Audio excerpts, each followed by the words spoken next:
And I think that makes it fun, right? Right. If I was going to be this sort of I'm bigger than everything else, the God syndrome architect, and architects being creators are taught to believe in architecture school, like, Absolutely. there's God and then there's architects. Oh yeah. So I think not being able to take yourself lightly, not being able to sort of joke about your own follies, like Shumi's follies, I think it's great. So Yeah. I think this is great. I Yep. think, Of course. architecture plus design trying to do this and actually have a dialogue which is not just, oh, we all love each other and everything is fantastic. And, I every know. project basically just lists down, oh, So this everything is superb about I know. everything that is I published. I think it's nice to say that, look, yes, we Yeah. did this, we screwed up a But- bit, I learned from my mistakes and acknowledge that. Exactly. And I think there's learnings for each of us. So that's fine.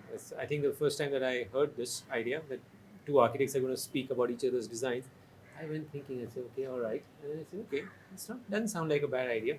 Maybe we can do the story. Maybe we can try and set an example to the young ones to take criticism in a constructive way, if not maybe in a demolishing way as well, but understand that it's up for people's opinion. So that's a good thing. No, I and think, if 10 people look at this video and learn from it, of course.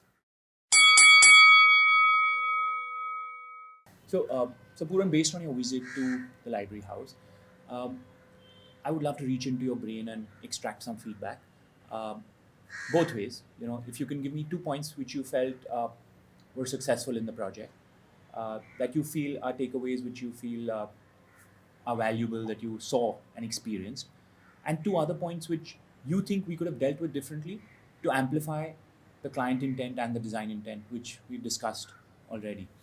So if you could sort of tell me that, So the second part is what I would do differently or what I do not. yeah. So I think let's first talk about stuff that related with you completely, what immediately resonated with you.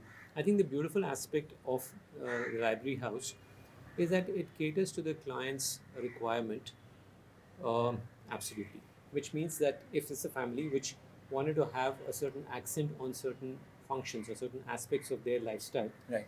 then the house has completely catered to that, and that's where I think your design program has been a success. Okay. It's actually given them that sense of importance to the certain aspects of their lives, which they didn't want to shortchange, they didn't want to compromise about whatsoever. The other aspect which I think I would take away from that project is, while there's a expanse to that project, and that in some ways is a function of the volume that you have on the plot. Let's say it's a largish plot, Right. so you have the liberty to actually go a little expansive on the spaces. Right. But I think, Which is why we didn't build a first Absolutely. floor at all. so which is very easy to do because it's a plot which is already big. But I think the way these various spaces, the variety of spaces have been put together, and they have been given a seamless kind of a feeling, whether you come out of the bedroom blocks in the library and go through a corridor, a passage to enter the guest zone, or from the guest zone you go through a corridor, through an anti-space to get into the guest room area. That kind of puts the entire circulation in one zone, where you don't feel that you are in various parts of the house or you're in a different house Right. altogether. To my mind, the circulation and the flow of spaces within the entire house, even though and I'm repeating myself, where the expanse could have disallowed that, Right. but the expanse has been taken in very easily into the entire space program. And of course, the individual spaces, whether it's a jacuzzi in the bathrooms, whether it is the lavish bathrooms and the wardrobes, which are so much a need in a country house or in a house where you have a space, or the library itself, Right. they've been given, or the swimming pool also, whether it's placement or the space given to the pool, the whole experience there. I think they've been given enough due in terms of the spaces allotted, where I feel that it could have been any other way, but the way the house has been laid out is it's really nice. On the other hand, I think the expression of architecture is partly of its layout and its form, and partly the other part happens to be the way it's expressed by way of its materials or by way of its details. I think on the other side, in terms of the materials, I would have possibly, if you allow me to Yeah, say yeah, that, of course. being in that being in that zone, I would have possibly gone a little more local, a little more vernacular, should I say, a little more organic. Sure. I could easily have this kind of facade or this kind of material in an urban setup, and nobody would blink an eye. Nobody would mind me having this in Delhi or let's say in Jaipur. But since we are in a location where today you don't have the trees, but tomorrow you would have trees. 5 years down the line, you would yourself see that plot develop into something Of else. course.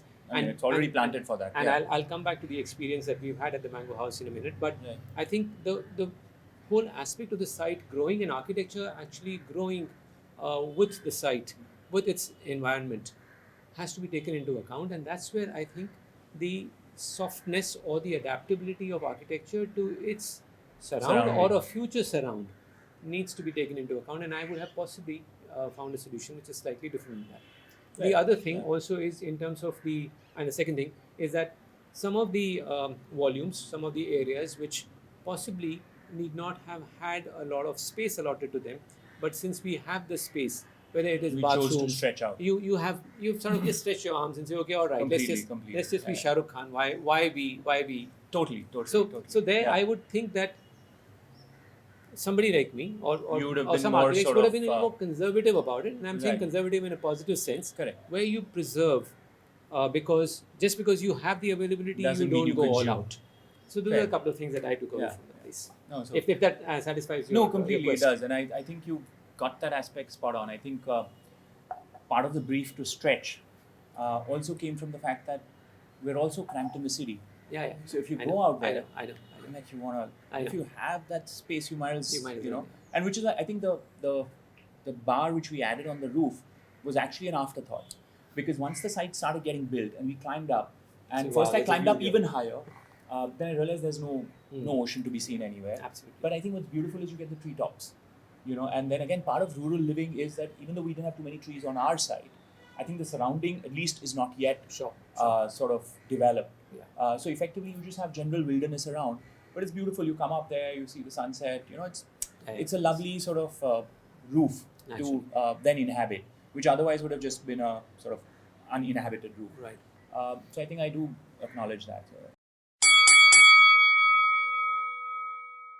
Taking a cue from what you were asking, let's have the same about the Mango House from you. Now that you've seen the place, Yeah, you so, experienced it as a project. It's been talked about, written about. It's been awarded. It's been let's just say it's been exposed. Right. But it happened to you, let's say the last weekend, and you spent some time there. You spent a Yeah. couple of hours there. So I need you to tell me what you connect with and what you don't connect with. And in case you were to design over there, how would you be treating it differently? So I think when I came to visit, I made a conscious choice to not read about it, because I just like to sort of make my opinions myself. Firsthand. Because when you read, at some extent, you're influenced. You kind of you go visit a new landmark and you try and take the same shot, which is the cover shot. Right. You'll just by default put a frame there and take that same shot, even if it's just to tick mark it. Absolutely. Versus that, if you go and sort of draw your own conclusions, you're probably going to make your own postcards out of that space. That's right. Having said that, I think my first image of Mango House was, you and Seema sitting there on the veranda, and I walk up. There's this beautiful lawn, killer tree. I think like you correctly said, the heroes of that site are the trees. Absolutely. I think the justice you did to them is not to mess with them. So it takes a certain amount of restraint to acknowledge that there is already a dude here, and this guy is a big fellow, so I don't want to take away from his glory. That's right. So I think that was brilliant. I think if I say one key thing about the Mango House is acknowledging that. So that, to me, that was the first step, which I think to show respect to that was brilliant and beautifully done. I think the second aspect, which to me stands out, is that it's very open. I think when we came, all the windows were open. It's about tropical living. It's about wind funneling through. It's kind of, there's a cross ventilation through. It's not about air conditioned living. So I think those are the two key aspects. I think, so. The windows are always open, incidentally. yeah. So it's brilliant. So it's not just that morning. Windows are open from the morning till the night, and that's how the house is lived. No, and I think your choice of materials is very sturdy, very hardy. So it's actually almost like you said, it's indoor, outdoor, outdoor, indoor. That's the kind of interaction with nature which you expect, and that you've succeeded in 200%. In terms of the two aspects which I would have sort of done differently, is probably more the nitty gritties, because I'm a very sort of detail obsessed guy, and to me it's like the beginning and end of one material to the other and stuff like that. So when I deal with exposed bricks, fundamentally, and concrete, which is plastered and left in its true original sort of avatar, I love that as much as I do. And I spent a year at SEP doing interior design and stuff like that. But so you've seen it. At the same time, I feel I would question the fact that it absorbs.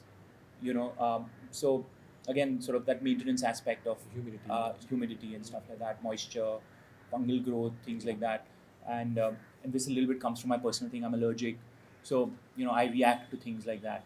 When you say a pigeon comes and poops, so I get shit scared. Not a pigeon, an egret. So okay, So white egret better, comes. yeah, nicer, much nicer. But I know you didn't say pigeon, you said bird. But those are my fears, and those kind of relay into my sort of expression. Right. So that is something which I would have been more hesitant, but I think you already quoted it. So you addressed that, but I would have been hesitant to do that. Sure. So those are the kind of things I would have done differently. In terms of the architectural expression, I would have kind of, as much as you kind of kept the trees there, I would have almost built around the trees. Like I'm almost imagining that the tree is coming out and there's my bed next to it, or I'm showering and there's a tree. I saw it in one of the ground floor showers. That's right. But I would have almost wanted, like we did another house in Alibag, incidentally, where we tied the tree back, then we built the roof, and then we had the tree come into the house. So I would have sort of taken that one step further, where literally tree hugging. I was living with the tree. Right. As much as one part of me would not allow me to, because I'd imagine there's an ant there, and my little sort of brain would not let me sleep without that. But if I was you, I would have sort of if I was you as a person, I would have exploited that more. That would be my sort of thing. So just to give you the feedback on that, the three sides, which is the east, the south, as well as the north, the three trees are part of the house. If you notice that when you take a walk, the big tree on the north side actually died some time back. Yeah. It was a massive tree, and the porch of the house actually was built in and around the tree, and the tree was going into the house. The kitchen, the tree behind, is correct. where When I saw you we moved shifted the the kitchen for actually has a tree coming onto the deck above. I don't know whether you went up to the first floor Oh, or I not. So didn't there are notice mangoes that. that are lying on the deck Oh, when you lovely. go onto the first floor. Huh. And the south tree actually caresses it caresses the roof, and in the monsoons you can't sleep because it doesn't let you because sleep. it's- It doesn't let you sleep. It's wacky. So those three trees are anyway So it very is, close to it the is, tree. yeah. The big guy, the hero, is a little distant. He says, "Okay, you guys do your stuff." No, but I'm enjoying But he myself. does his job.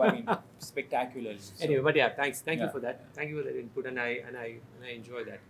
So that's the beauty, The beauty about architecture is while it is very subjective, there is something underlying about it which we need to learn from anything and everything, anybody and everybody around us, and that's very important. If we are not open to listening, I listen all the time to my interns and to my young ones at the studio and say, okay, everybody who goes to the Mango House first goes and spends 10 minutes absorbing himself or herself, and then come back and give me a feedback and say, what did you think about the house? Yeah. To me, architecture is about self-absorption, just as what you're doing about It is. the architecture on this Yeah. side, and likewise, I think it's so important for us to do that, recognize the good, recognize what we relate with, but be definitely constructively critical about what you must share. totally. That's very important. No, I think four of us as a team work out well at Red is because we all have different backgrounds, but I think we've known each other so long that it's perfectly okay to critique each other.